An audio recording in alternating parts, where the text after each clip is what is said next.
بسم اللہ الرحمن الرحیم۔ السلام علیکم۔ یہ کاشانہ بصیرت کا چینل ہے اور آپ جو کتاب سماعت فرما رہے ہیں اس کا نام ہے سخن، استاد شہید مرتضی مطہری کی لکھی ہوئی، پارٹ نمبر 16، خطبہ اور ممبر۔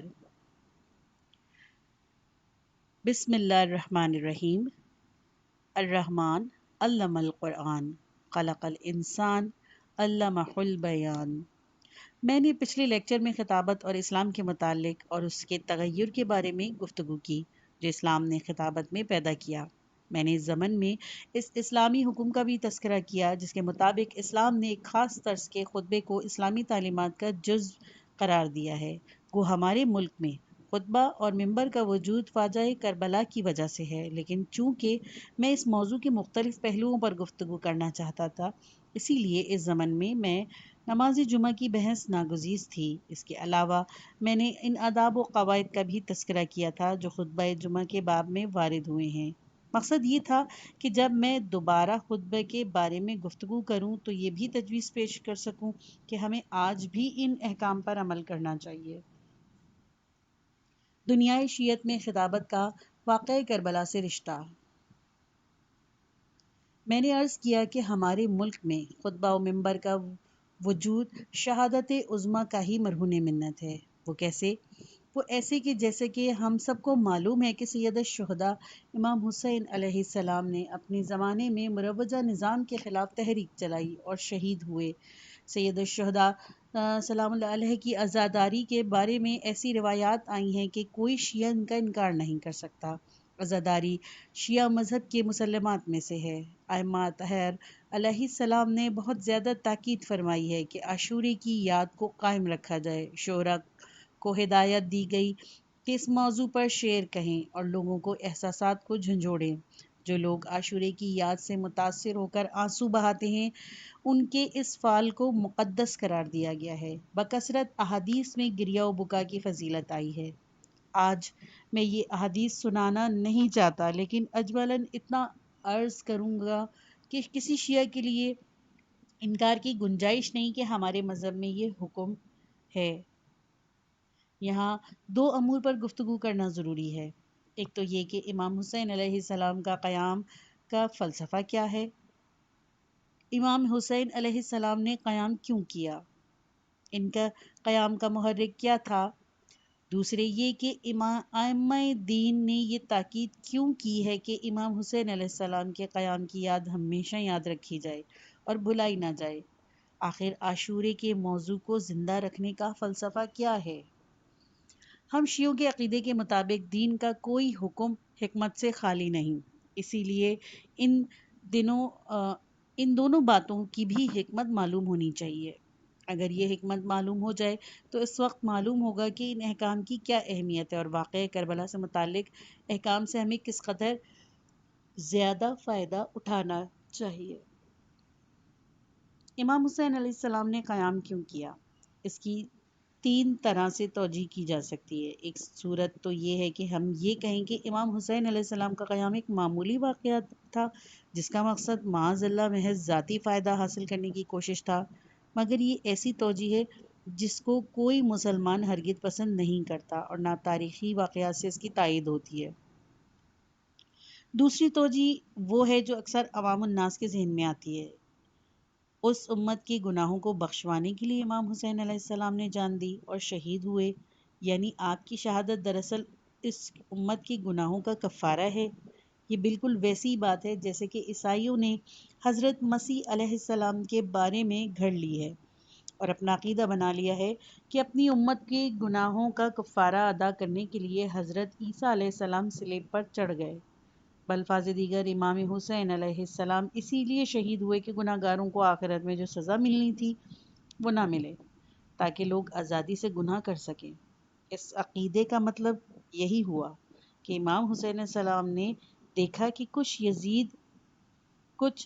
یزید ابن زیاد شمر اور سنان ہیں تو صحیح، لیکن ان کی تعداد کم ہے، لہٰذا انہوں نے سوچا کہ کوئی کام ایسا کیا جائے کہ ان لوگوں کی تعداد میں اضافہ ہو۔ چنانچہ انہوں نے یزید سازی اور ابن زیاد سازی کا کارخانہ قائم کر دیا تاکہ یہ آئندہ زیادہ سے زیادہ تعداد میں پیدا ہوں۔ یہ طرز فکر اور یہ توجہ انتہائی خطرناک ہے۔ امام حسین علیہ السلام کی تحریک کے اثر کو زائل کرنے اور ان کے مقاصد کے خلاف نمبر آزما ہونے اور عزاداری امام حسین علیہ السلام کے متعلق جو احکام میں ہمیں ملے ہیں ان کو بے اثر بنانے اور غیر معقول ثابت کرنے کا اس طرز فکر سے زیادہ مؤثر اور کوئی طریقہ نہیں ہو سکتا۔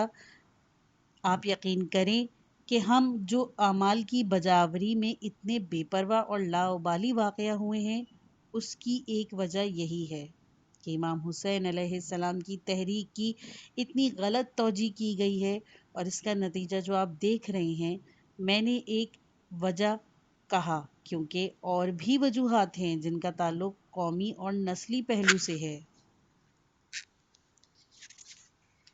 مراجع کا عقیدہ تھا کہ ایمان اور اعتقاد کافی ہے، نجات کے لیے یہ عمل کی کوئی قید نہیں۔ اگر عقیدہ درست ہے تو خداوندہ نے بے نیاز ہر بدعملی کو معاف کر دے گا۔ اس فرقے کے بارے میں جناب زید بن علی بن حسین علیہ السلام نے کہا تھا، یعنی ان لوگوں کی حرکت سے اس بھروسے پر کہ اللہ معاف کر دے گا فساق کی جرات بڑھ گئی ہے، وہ جتنے چاہیں گناہ کریں۔ یہ اس وقت مراجع کا عقیدہ تھا۔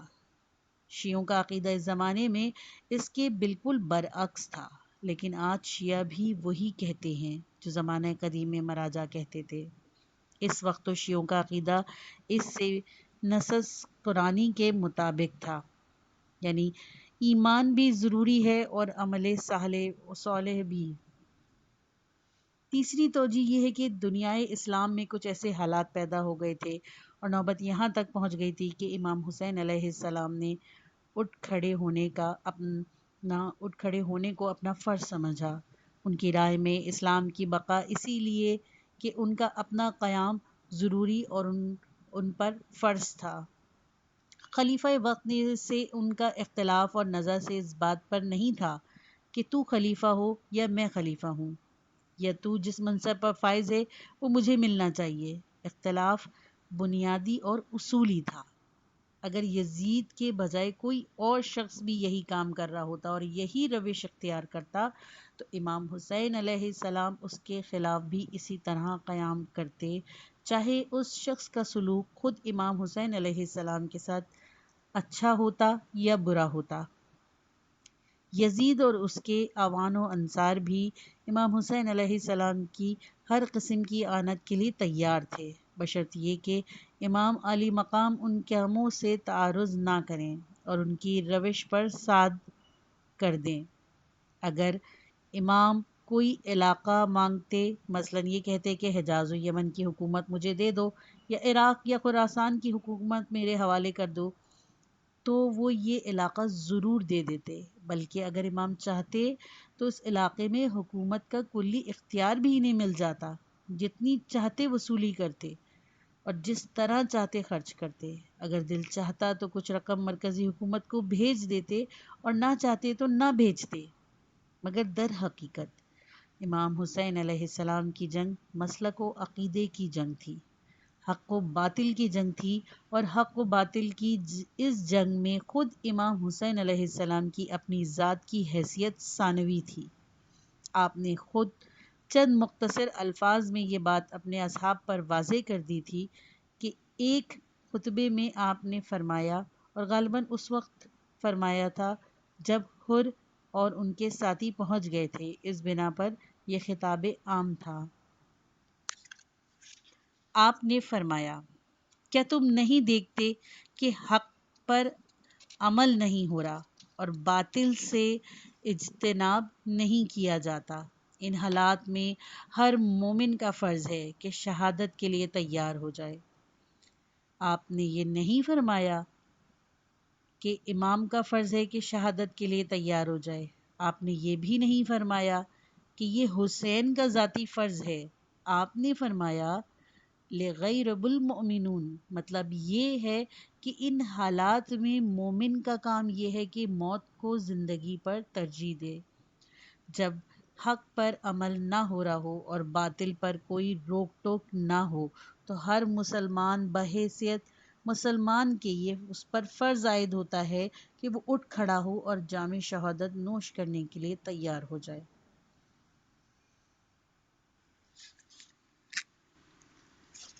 ان تین توجیہات میں سے ایک توجیہ تو وہ ہے جو کوئی دشمنان حسین علیہ السلام ہی کر سکتا ہے۔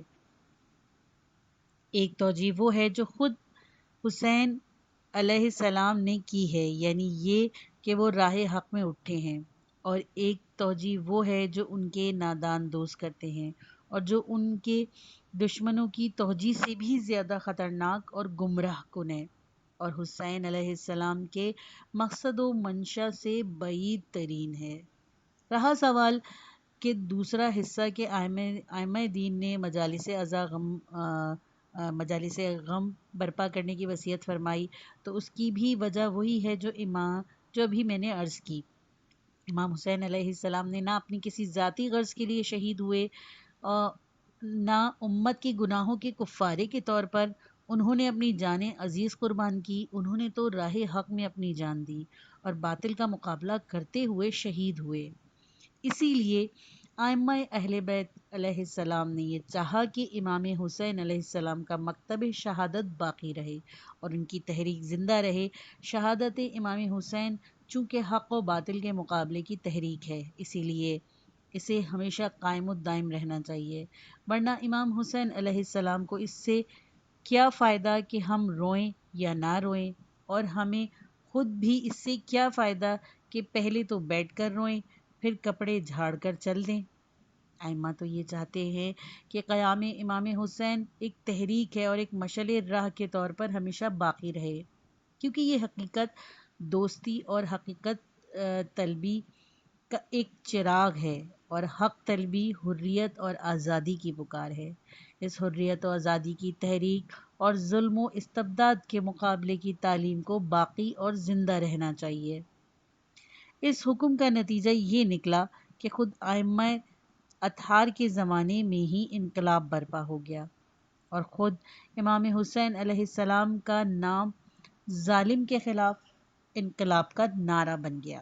بہت سے انقلابی شاعر پیدا ہوئے، کمیت اسدی پیدا ہو گیا، دوبل خزائی وجود میں آ گیا۔ جانتے ہو کمیت اسدی کون تھا؟ دوبل خزائی کون تھا؟ یہ دونوں روضہ خواں تھے، لیکن میری طرح کے روضہ خواں نہیں، یہ مرثیہ گو شاعر تھے، لیکن محتشم کاشانی وغیرہ کی طرح کے مرثیہ گو نہیں۔ دل چاہتا ہے کہ آپ کو کمیت اسدی اور دنبل خزائی، ابن رومی اور ابو فراس ہمدانی کے عربی اشعار سناؤں تاکہ آپ ان کا موازنہ محتشم کے اشعاروں سے کر سکیں، جس کی تعریف و توصیف میں ہزاروں داستانیں زباں زد ہیں، مگر کہاں یہ اور کہاں وہ، خاک کو آسمان سے کیا نسبت۔ ان شعراء کے اشعار حسینی تعلیمات کی عکاسی کرتے ہیں۔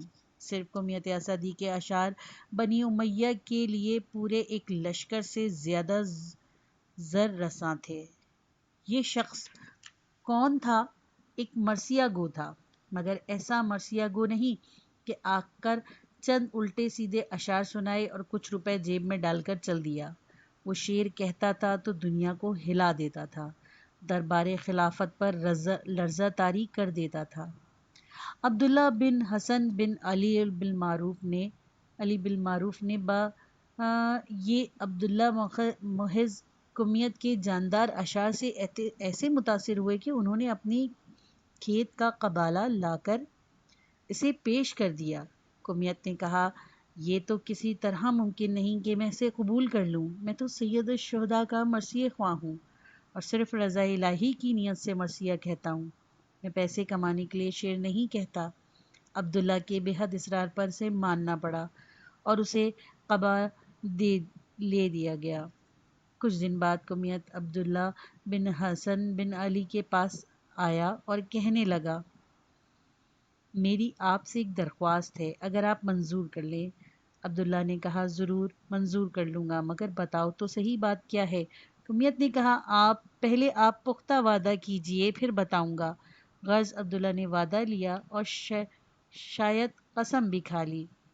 جیسے ہی انہوں نے وعدہ کیا، کمیت نے قبلہ واپس دے دیا اور کہہ دیا کہ میں قبلہ نہیں لے سکتا۔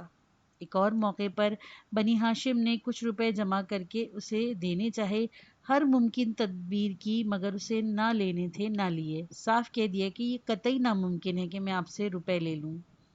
اس شخص نے اپنے اشعار اور اس نوح کی مرثیہ خوانی کی بدولت میں کیا کیا سختیاں نہیں جھیلی، کیسی کیسی تکلیفیں نہیں اٹھائیں، مگر اس پائے کہ استقامت کو ذرا جنبش نہیں ہوئی۔ آخر اسے پکڑ کر حاکم کوفہ یوسف بن عمر ثقفی کے گھر لے گئے۔ اس نے 8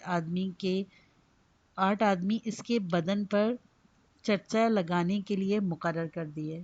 جب اس کا دم آخر ہوا تو آخری الفاظ جو تھے وہ یہ تھے: خدایا اہل بیت پیغمبر، خدایا اہل بیت پیغمبر۔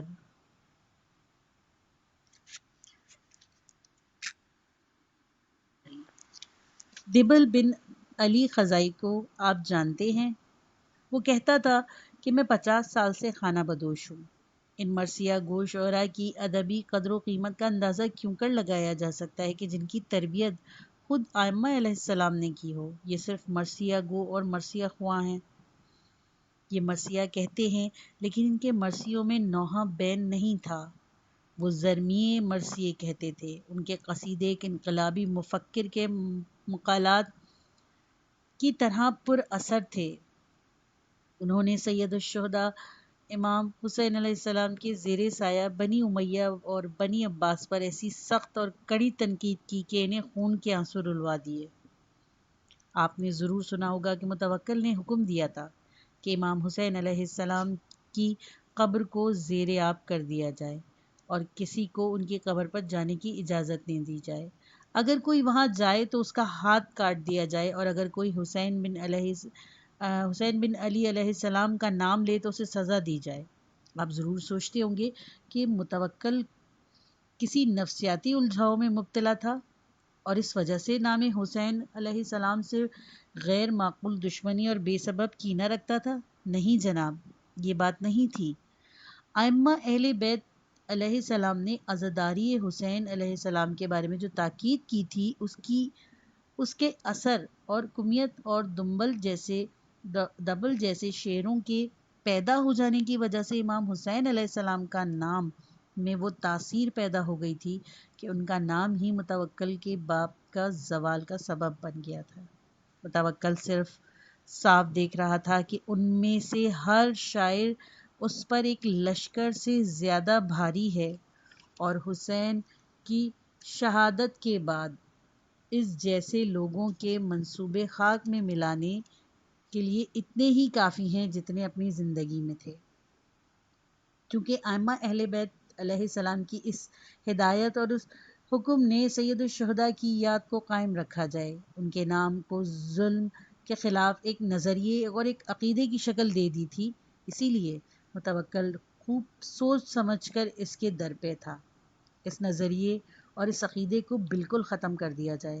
وہ چاہتا ہی نہیں تھا کہ امام علیہ السلام کی یاد کسی طرح باقی رہے، ورنہ بالحاظ دیگر متوکل کافی ہوشیار آدمی تھا، تقدس کا لبادہ بھی اوڑھے ہوئے تھا، اور ذاتی طور پر وہ امام حسین علیہ السلام کے بارے میں کسی نفسیاتی الجھاؤ کا شکار بھی نہیں تھا۔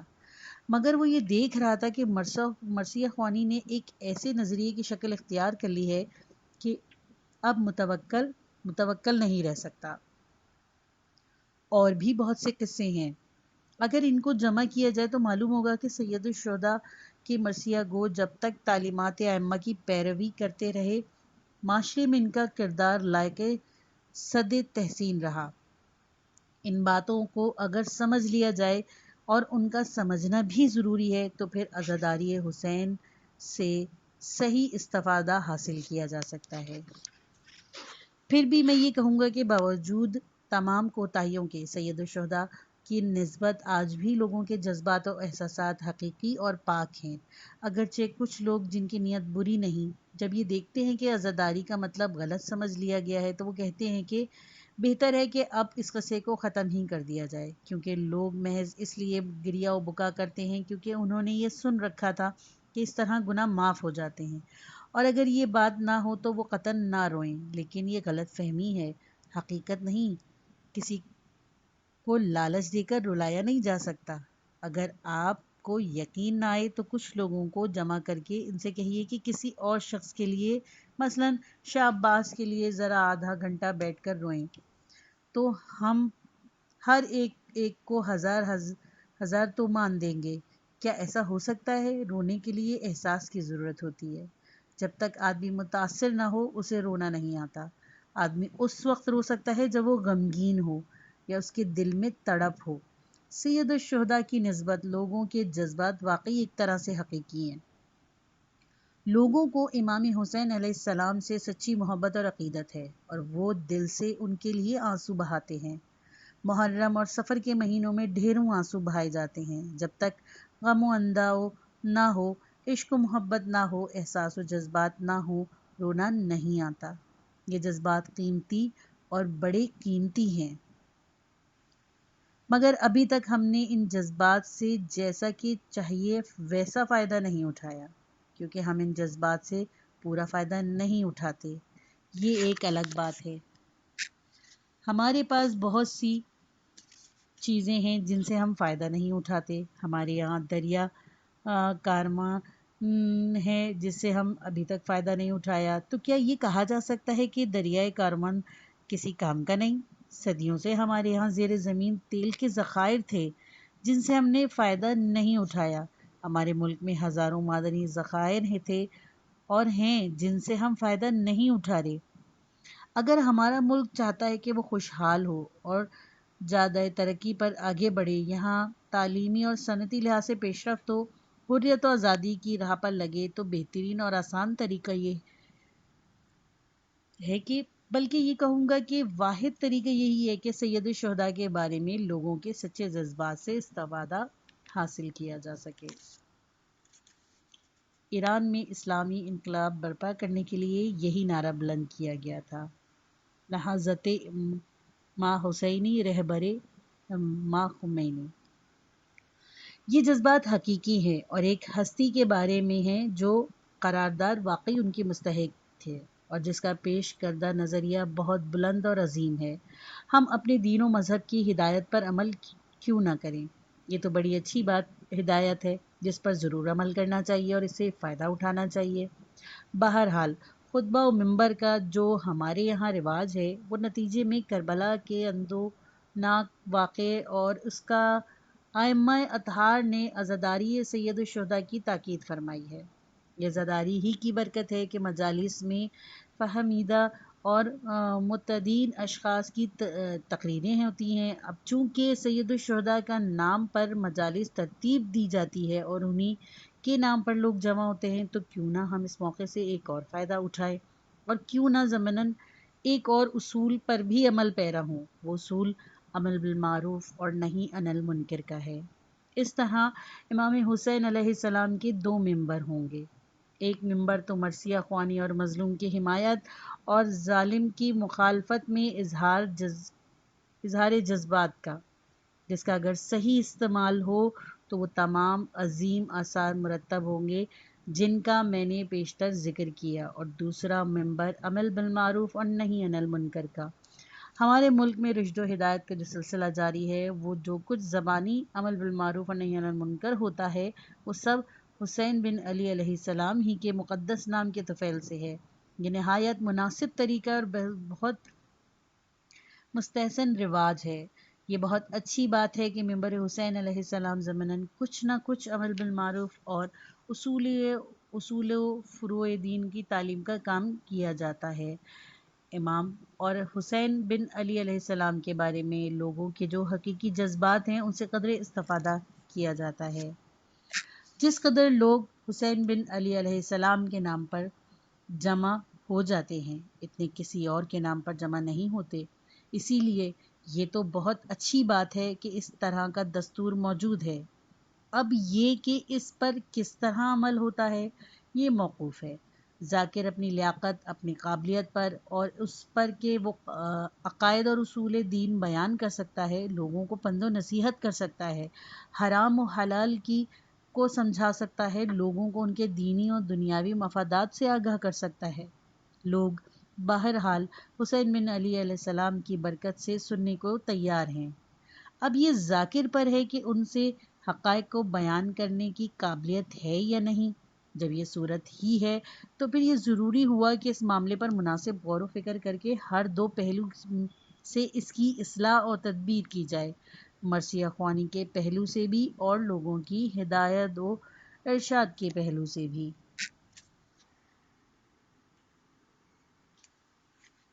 مرثیہ خوانی میں اصلاح کی ضرورت۔ جہاں تک مرثیہ خوانی کا تعلق ہے، مرثیہ خواں حضرات کو چاہیے کہ سید الشہداء کی تحریک کی حقیقی روح اور اس کے مقصد کی طرف توجہ دیں اور ان احکامات و ہدایت کی علت و غائی کو ذہن میں رکھیں جو ائمہ اطہار علیہ السلام نے اپنی عزاداری کے بارے میں دی ہیں۔ چونکہ یہ ہدایت بلا وجہ نہیں دی گئیں، اسی لیے ان حضرات کو چاہیے کہ تحریک کربلا کے مقاصد اور عزاداری سید الشہداء کے فلسفے سے لوگوں کو آگاہ کریں۔ یہ بات ایک دو بار نہیں، سینکڑوں بار بلکہ ہمیشہ لوگوں کے کانوں میں پڑتی رہنی چاہیے۔ اسی لیے ضروری ہے کہ ذاکرین جو خود صاحب بصیرت ہوں، ان کی معلومات چند پیش افادہ جنگ ناموں تک محدود نہ ہو اور خود ساختہ لسان الذاکرین اور صدر الوازین نہ ہوں۔ یہ لوگ بہت سی باتیں ایک دوسرے سے سن کر نقل کرتے رہتے ہیں۔ اگر پوچھا جائے کہ فلاں بات کہاں سے معلوم ہوئی تو جواب ملتا ہے کہ فلاں لسان الذاکرین نے بیان کی تھی۔ مطلب یہ کہ کسی کتاب میں نہیں دیکھی، محض ادھر ادھر سے سنی۔ اس سلسلے میں بہت سے لطیفے ہیں، اگر وقت میں گنجائش ہوئی تو میں آج ان میں سے کچھ آپ کو سناتا، جس سے آپ کو معلوم ہوتا کہ جھوٹ جو کوئی ایک شخص گھڑتا ہے کس تیزی سے پھیلتا ہے اور کس طرح سے ایک دوسرے سے ہوتا ہوا ایک شہر سے دوسرے شہر اور ایک علاقے سے دوسرے علاقے جہاں پہنچتا ہے۔ ضروری ہے کہ تاریخی واقعات صرف معتبر تاریخی کتابوں سے معتبر مورخین کی قول کے مطابق نقل کیے جائیں۔ ہمارے یہاں ایک مورخ ڈاکٹر آیتی ہے، جامع تعلیمات اسلامی کے شائع کردہ کتاب تاریخ عاشورہ کے مصنف ڈاکٹر محمد ابراہیم آیتی مرحوم، جن کو صدر اسلام کی تاریخ پر عبور ہے۔ میں جرات سے یہ کہہ سکتا ہوں کہ شاید پورے تہران میں بلکہ ملک میں کوئی شخص ایسا نہیں جس کو صدر اسلام کی تاریخ پر ایسا عبور ہو جیسا انہیں ہے۔ کوئی اور شخص ایسا ہے ہی نہیں جسے تاریخ کے اس دور کے متعلق ایسی تفصیلی معلومات ہو جیسی انہیں ہیں۔ ان صاحب کو اس دور سے متعلق تمام تاریخی کتابوں اور تاریخی جزیات پر ایسا کامل عبور ہے کہ بعدیدہ و شاید مثلاً اگر آپ جنگ بدر کے بارے میں ان سے سوالات پوچھیں گے تو وہ اس جنگ میں شریک ایک ایک آدمی کے بارے میں تفصیل سے بتا سکتے ہیں، بلکہ بس اوقات وہ یہ بھی بتائیں گے کہ فلاں شخص جو جنگ میں بدر میں شریک تھا اس کا باپ کون تھا، ماں کون تھی، عزیز و اقربا وغیرہ کون تھے۔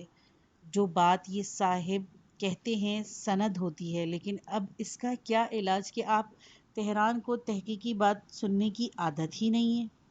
ان صاحب کی تازہ ترین تصنیف جن کو یونیورسٹی میں شائع کیا گیا ہے، اندلس کے تاریخ کے بارے میں ہے۔ اس کا نام بھی تاریخ اندلس ہے۔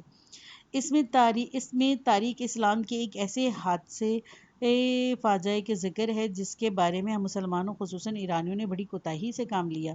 یہ کتاب پڑھنے کی ہے، ضرور پڑھیے گا۔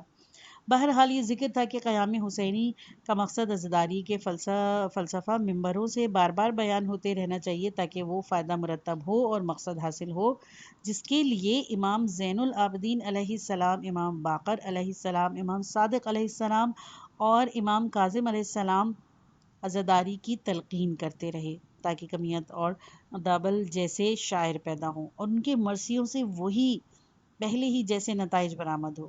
کوئی ایسا کام ہرگز نہیں کرنا چاہیے جس سے جذبات سر پڑ جائیں، بلکہ وہ کام کرنا چاہیے جس سے جذبات میں اور بھی شدت پیدا ہو، حق و صداقت سے لوگوں کی محبت اور باطل سے نفرت میں اضافہ ہو۔